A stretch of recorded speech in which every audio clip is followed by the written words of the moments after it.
naniniwala sa matatamis na salita ng mga Amerikano. Walang puwang ang bulag sa gabinete na ito.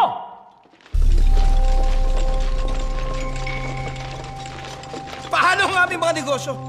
Kapag nakapaglaban kami, babagsak ang ekonomiya. Paano namin mapapakain ang aming mga pamilya? Negosyo o kalayaan, bayan o sarili, pumili ka!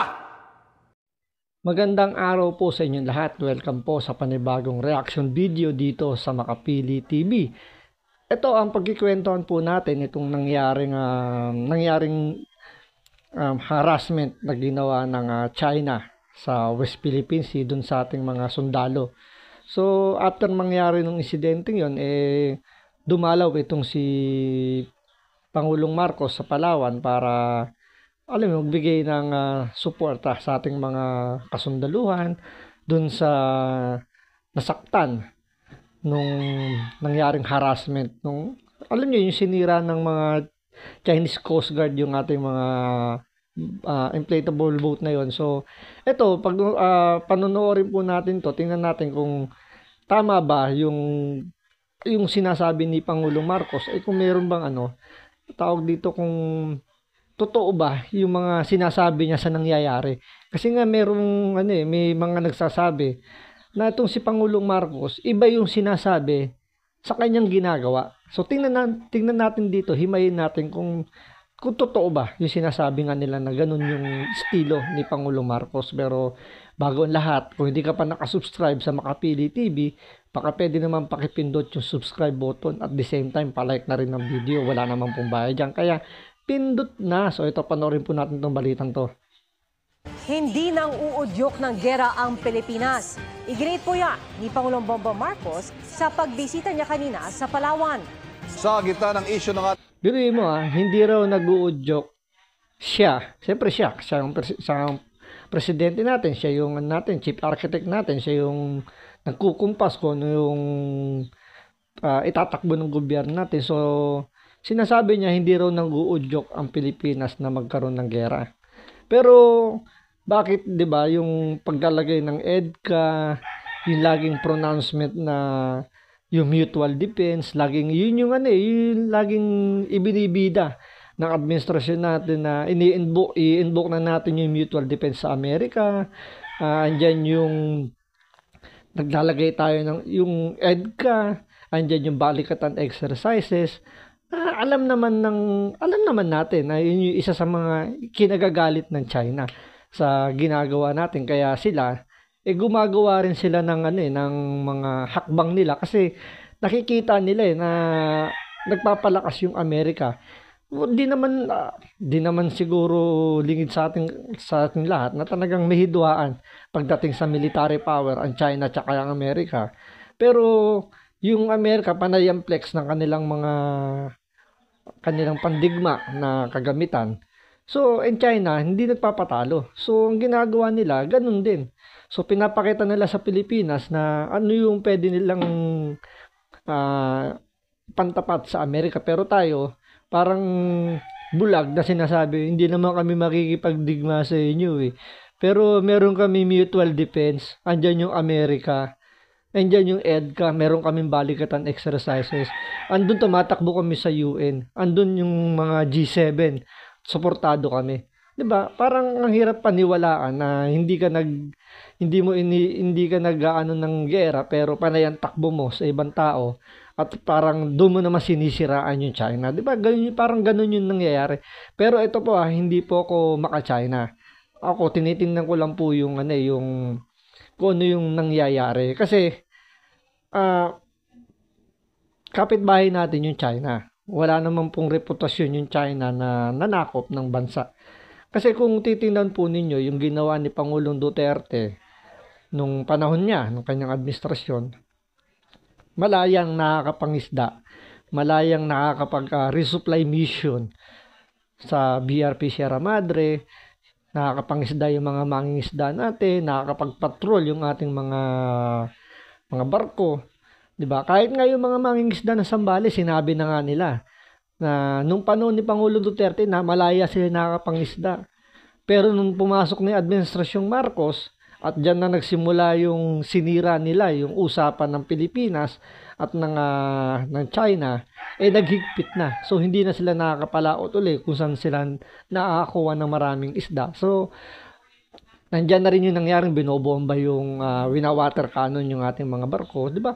Kung iisipin mo, kanino mas magandang diskarte ang ginawa? Yung nakakapangisda ba yung mga mangingisda natin, hindi hinaharas yung mga resupply mission natin sa BRP Sierra Madre, o yung ngayon na iginigiit lagi pinagsisigawan yung UN arbitral ruling na yan, pero hinaharas naman yung ating mga kababayan, yung ating kasundaluhan. 'Di ba? Ako kasi mas gugustuhin ko na yung naging diskarte ni Pangulong Duterte na everybody happy. Paano everybody happy? Masaya yung mga mangingisda natin, nakapalaot sila ng walang pangamba, ng hindi kinakabahan. Yung mga resupply mission natin, mga sundalo natin, yung Coast Guard natin, nakakapagpunta ng BRP Sierra Madre, nakakapag-resupply mission nang hindi rin kinakabahan. Ganon din yung mga tao natin do sa BRP Sierra Madre na hindi nag-iisip na pwede silang atakin any moment, anytime ng China kasi nga nandun siya sa pinag-aagawang teritoryo. Yung mga kababayan natin nasa Palawan, hindi rin nag-iisip na baka sumiklab yung gera kasi walang presence ng warship ng China, 'di ba? So ako kasi mas gustuhin ko na yung ganun, tahimik.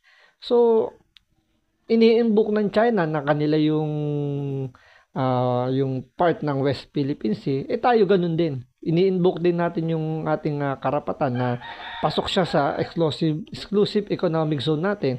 So, usap-usap lang. Sabi nga ni Pangulong Duterte, usap-usap lang. Hindi naman kailangan daanin sa marahas na kumbaga yung excessive force. Tulad ng ginagawa ngayon ng China, talagang sobra yung kailangang ginagawa to the point na talaga minasaktan. So, kasi isipin mo na lang ano yung nararamdaman ng mga sundalo natin every time na pupunta sila sa BRP Sierra Madre para magkaroon ng resupply mission. So, laging may kaba. Mayroon din kaba yung pamilya nila na baka anong mangyari. Kasi anytime, pwedeng may maaning dyan either sa side ng China o sa side natin, bigla lang may magpaputok ng baril dyan, doon na magsisimula yung gera. Pwedeng doon na ipagsimulan. Kasi kung China yung magsimulang mamaril dyan, may maaning sa kanila, pwede natin i-invoke yung Mutual Defense Treaty.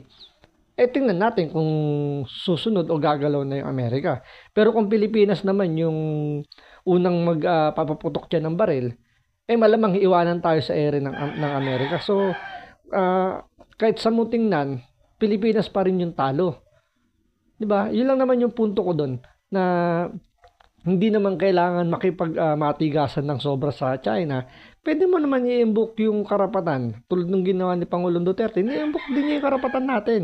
Kahit ngayong UN arbitral ruling din, lagi naman niya sinasabi, sabi nga sa mga statement niya, 'di ba? Lagi ko namang ini-invoke yan . Pero sabi ng China, di nila kikilanin. Kaya usap-usap lang. Ngayon, lagi yung ipiniplex yung UN arbitral ruling na yan, yung mutual defense. So, anong ending? Ayan, hinaharas yung mga sundalo natin. Winawater cannon yung mga barko natin, yung mga mangingisda. Yun yung mas naiipit. Kasi sila, pag hindi sila nakapangisda dyan, wala silang kikitain. Hindi kagaya ng mga sundalo natin. Meron ng monthly income yan, may monthly na sinisweldo yan. Although mas lang yung nila, medyo mas delikado yung trabaho nila.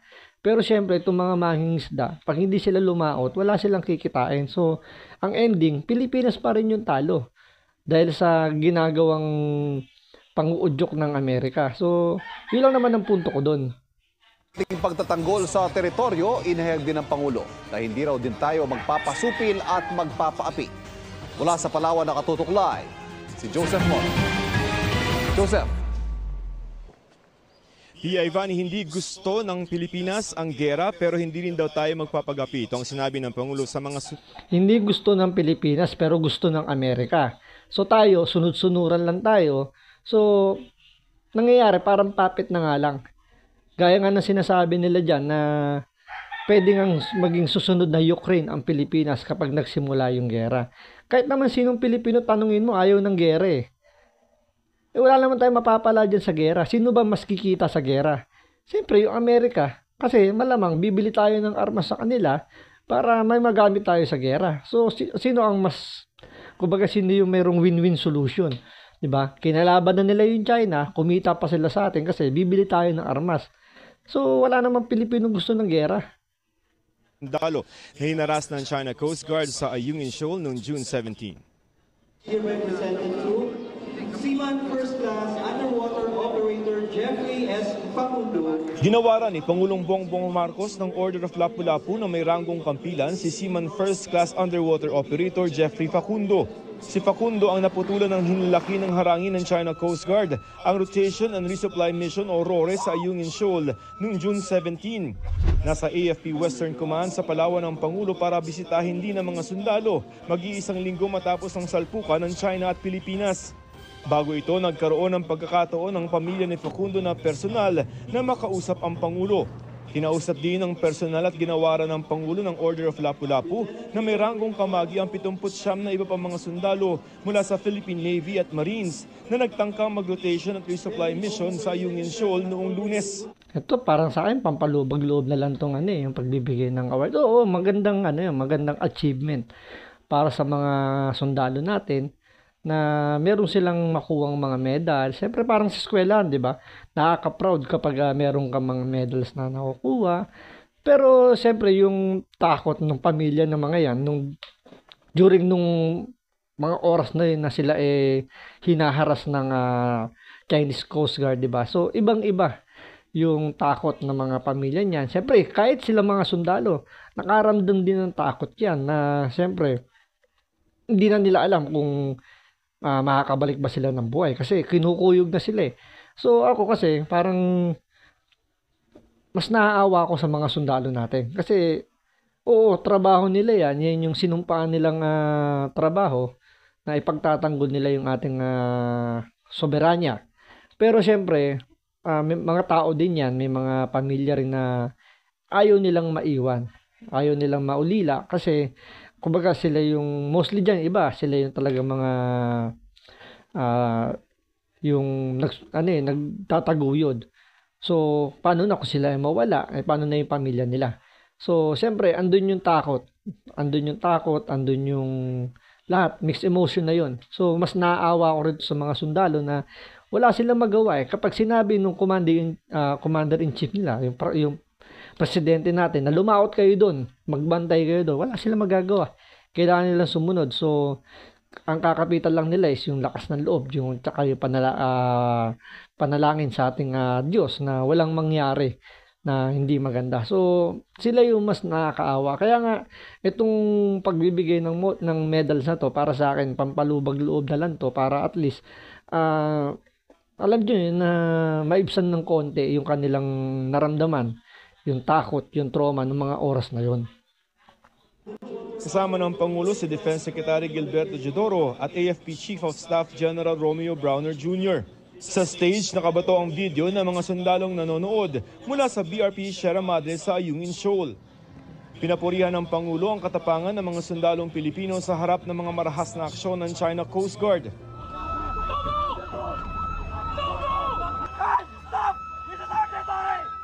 Noong June 17, pinagsisigawan ng China Coast Guard habang tinututukan ng mga matutulis na bagay ang mga sundalong Pilipino. Binutas at inakawan ang mga bangkang... Dapat dito meron tayong sibat dito eh. Since binutas ng mga Chinese Coast Guard yung ating inflatable boat na yan, dapat gumanti rin tayo. Binutas din natin yung mga barko nila, yung mga inflatable boats nila na umaaligay dyan. Although may mga metal na barko dyan na maliliit, pero may mga inflatable boat din silang ginagamit na nakaharang. Sana ginantihan din natin, di ba? So kung kasi para sa ganyang sitwasyon, oo, hindi na nakapag-isip, hindi na sa akin lang naman kung ano yung ginawa sa atin ng China, pwede naman nating ibalik. So since hindi sila gumamit ng baril, gano'n lang yung ginamit nila. So sana tayo, gano'n din yung gamitin din natin. wina-water cannon tayo, dapat dapat meron din tayo pang water cannon. Kasi kung yung mga oras na yan, meron tayong, andyan yung barko natin na kumukuha ng video. Kung may water cannon yan, pwede nila i-water cannon yung mga lintik na inchik na yan, di ba? So, ang nangyari dyan, talagang nabuli lang yung Pilipinas. Pero, ano ba yung pinaka ugat nung na yan, ng sigalot na yan? Ang pinaka-ugat po niyan, sumira po kasi ang Pilipinas sa napagkasunduan. Ano ba yung napagkasunduan? Ito kasunduan nung panahon pa ni Pinoy na sinasabi na hindi pwedeng magdala ng any construction material doon sa BRP Sierra Madre. Na sinunod naman or tinuloy lang ni Pangulong Duterte kaya walang naging problema. So, hindi nagdadala ng construction materials kasi nga ayaw maipit ni Pangulong Duterte yung mga mangingisda natin, yung mga sundalo natin. Pero ang ginawa ng administrasyon nito, sinira yung kasunduan at nagpadala ng construction materials doon sa BRP Sierra Madre na hindi nagustuhan ng China. Siyempre, may kasunduan So, ngayon, pinalalabas nila na si Pangulong Duterte yung may kasalanan dahil nagkaroon daw ng gentleman's agreement between Xi Jinping and President Duterte na hindi nila naintindihan yung usapan na gentleman's agreement na yun, nag-ugat lang yun dun sa naunang kasunduan ng panahon ni Pinoy na wala magdadala ng construction material sa BRP Sierra Madre na sinira naman ng Marcos administrasyon. So, kaya nagkaganyan-ganyan tayo. Kasi isipin nyo, kung hindi sinira ng Marcos administration yung usapan na hindi magdadala ng construction material, hindi naman naabot sa ganyan ng punto Diba? Sabi nga ni Pangulo Duterte, usap-usap lang yan. Ang mga Chinese madaling bilugin ng ulo ng mga yan Ganong kagaling si Pangulong Duterte, nabilog niya yung mga ulo ng mga incheck na yan. Kaya malaya yung natin, yung paglaot natin sa West Philippine Sea. Dahil itong administrasyon natin nakikinig sa mga kumbaga sa mga sulsol ng Amerika na atat na atakihin yung China, ginagamit lang ang Pilipinas para kumbaga hindi sila masisi hindi sila masisi once na magkaroon ng giyera sa pagitan nila ng China, kasi pwede nilang sabihin ngayon na hindi naman kami ang nag-initiate na magkaroon ng giyera. Kumbaga kami, sinunod lang namin yung mutual defense. Yun yung yung laging bukang bibig nila May mutual defense kami ng Pilipinas. So dahil ginera or binomba na sila ng China, kami tumutulong lang. Pero ang ending nun, sino ba mas makikinabang? Yung Amerika. 'Di ba? May mga usap-usapan pa nga sila diyan or kwento-kwentuhan. Hindi lang natin sigurado kung confirm, pero marami nagsasabi na itong Amerika malaki ang utang din sa China. Kaya gusto nilang girahin tong China para siyempre nga naman, quits na yung utang. Diba? Yun lang naman yung pinakaano ng Amerika dyan Kumbaga, gusto nilang, isa pa yun, gusto nila kasi ma-retain yung image sila na sila yung pinakamalakas na mayroong military power. So, hindi naman natin may aalis na talagang marami ng bansa rin talagang malakas. Tulad na lang ng Russia, yung China, even Israel, napakalakas na bansa ang Israel. So, hindi na, kumbaga, meron ng kayang pumalag sa Amerika. Unlike kasi before na talagang yung reputation ng Amerika pagdating sa gera talagang mataas. Ngayon, kaya na silang, kumbaga, meron ng bansa na kaya makipagsabayan sa kanila. So, sana, yun lang yung maisip natin dito na hindi po tayo maka-China. Ang iniisip lang po natin dito is yung kapakanan lang ng mga sundalo natin, ng mga mangingisda natin. Na ako kasi mas okay na sa akin yung sabihin natin na lamang yung China sa West Philippine Sea sa pag-claim. Pero hindi naman nahaharas yung mga kababayan natin doon. 'Di ba? Wala naman sila nakukuha na isla kasi nga sumunod na sila sa Cowaranto agreement ni Pangulong Duterte. So, doon na ako sa nakakapangisda, nakakalaot ng matiwasay yung ating mga kabayan. Kaysa nga piniplex nyo nga yung Mutual Defense Treaty, pilagay nyo piniplex yung arbitral ruling. Pineplex nyo yung lagi yung Amerika. Anong ending? Pilipinas, eto, binobomba, sinisira ang barko, hinaharas. 'Di ba? So doon na ako sa hindi nahaharas yung ating mga kababayan. So maraming salamat po sa panonood. Ingat po kayo lagi and God bless.